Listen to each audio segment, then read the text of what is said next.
just finished doing 1,000 meters. How many people do 1,000 meters climbing with a carton of Oatly in their backpack? Weighted training. We did a lot of weighted training today. Resistance training.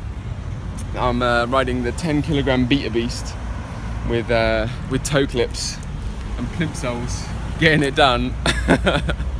Doing whatever we can do to make more resistance, so that next time I jump on my carbon bike, it feels like I'm ascending on a feather. That's what we're going for. But the real reason I'm not riding on my carbon bike is if you follow me on Instagram, Eat Plants, Eat Vegan, you'll see my Instagram stories that I've been running around on a bank holiday trying to find spare parts to make my carbon bike rideable again.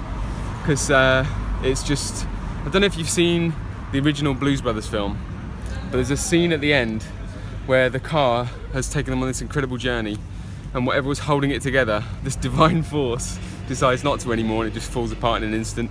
That's what I feel like right now with my bike. Just anything that could go wrong is going wrong around 3 days before Thailand.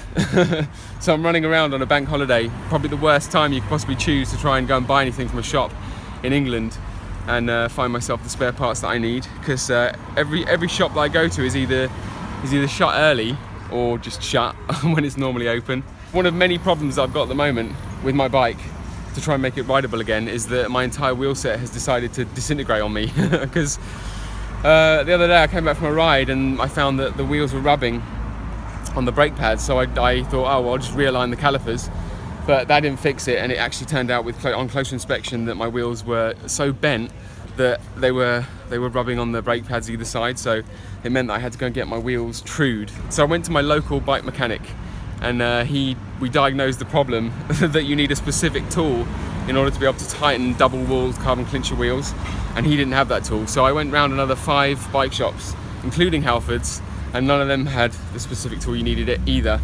So I called up someone who knew all about the make and model of wheel that I've got and the year, and he said to me that with the age of the wheel, it's probably that the bolts on the spokes have actually disintegrated, they're corroded, and if you tried to tighten them to true the wheel, it would mean that the wheel would just fall apart and the spokes would just start coming away from the rim.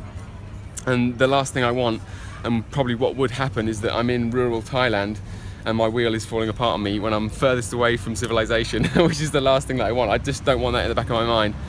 So to solve this problem, I've had to actually go and buy an entirely new carbon clincher wheel set.